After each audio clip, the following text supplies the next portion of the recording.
Hey guys! So right now I'm making food and I thought I'd bring you along because I haven't filmed a video in a while and a lot has happened since last time. That's just pasta, by the way.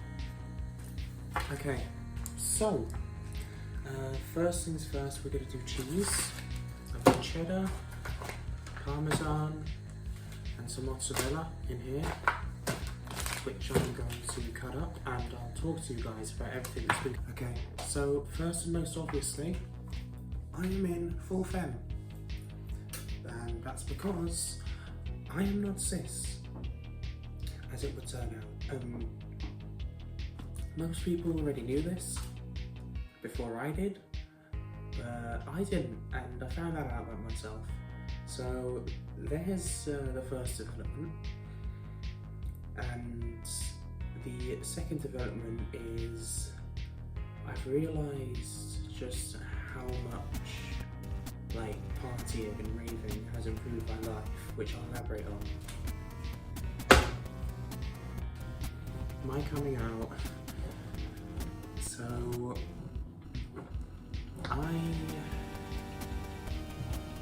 in school, this is primary school and secondary school, I felt quite deterred by other boys my age. Mostly because I wasn't into anything they were. Things like, football, the typical, British boy stuff. That caused me a lot of bullying issues because, if you don't do what everyone else does at that age, you're weird. And apparently not worth liking, so yeah, there was that. And I remember how just nothing felt right who I was around. Hey look, we're being visited by my dog.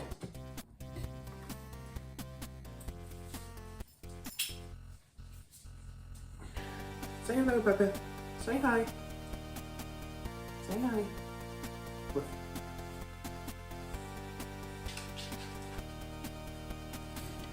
So yeah, there wasn't really anywhere for me to go at that point. And then the transition to secondary school happened, which was possibly some of, if not the worst time of my life. And I genuinely would never want to relive it. I wouldn't even want someone who has done more damage to me than I could say to go through that. Because quite frankly, that would be horrible of me. And even though they are, I'm not horrible. So take that as you will.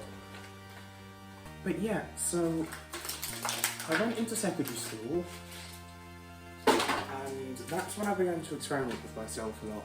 For a while I thought I was pansexual before cancelling that out and then coming back out later as bisexual.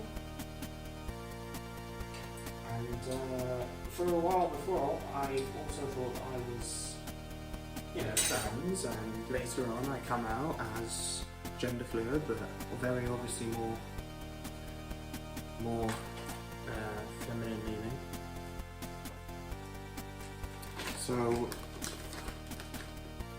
yeah, it must have been around year 10 when I got caught wearing very, very weird rave clothing that I was experimenting with. A pair of cat ears it was, and a choker. It was embarrassing at the time, not so embarrassing now. I rave all the time, people know I rave all the time and do all that. It's just not, it's normal for me now. But at the time, yeah, no. Someone called that out and so I really go with that. But that was the turning point, in a way, for everything going on around me. That was when I sort of came back and started winning people over, because I do things that were so, outrageous, that, yeah, people found it funny, and I started to find it funny too. Not you know, them laughing at me. No one likes to be laughed at. I didn't particularly care. I still don't particularly care for being laughed at. People do it all the time, and that's okay. Because even if they're laughing at me, I'm still making them smile.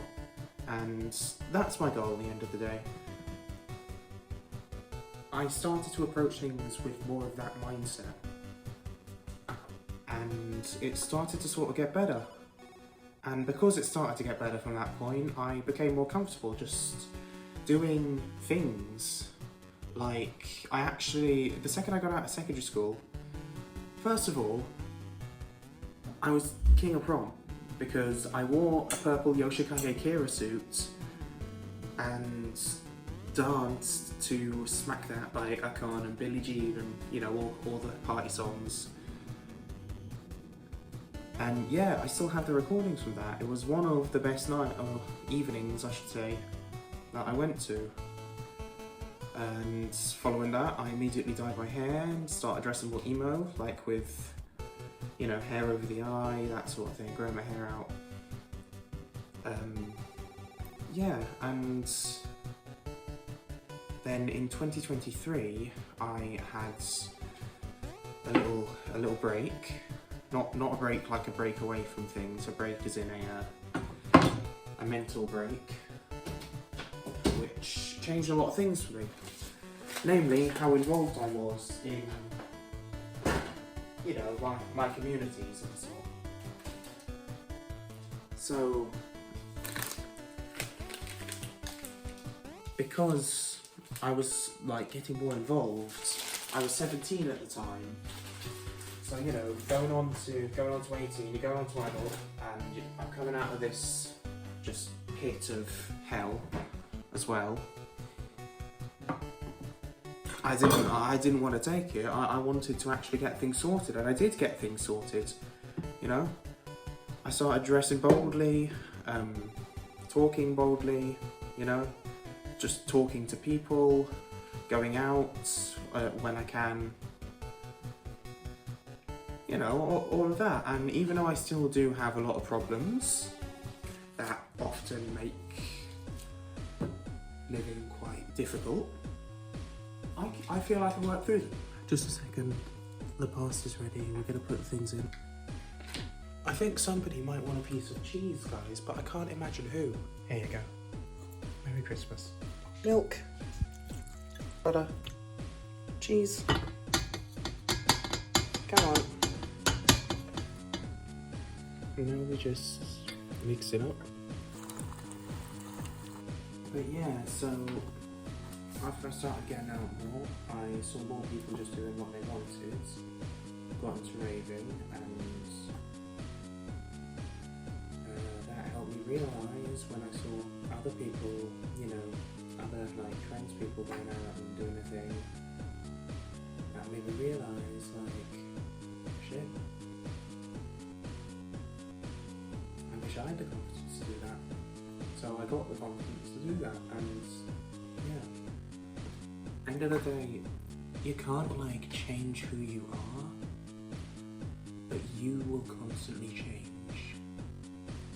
So you should only try to look forward into what you can be into, instead of like what you were.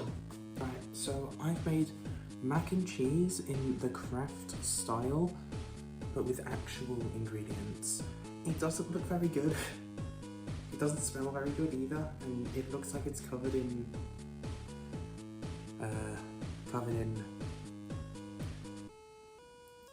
but I guess we gotta try it anyway.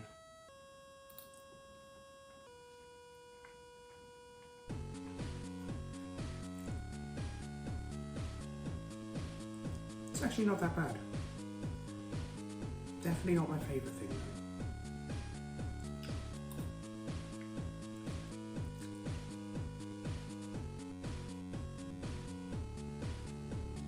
Yeah, it's fine.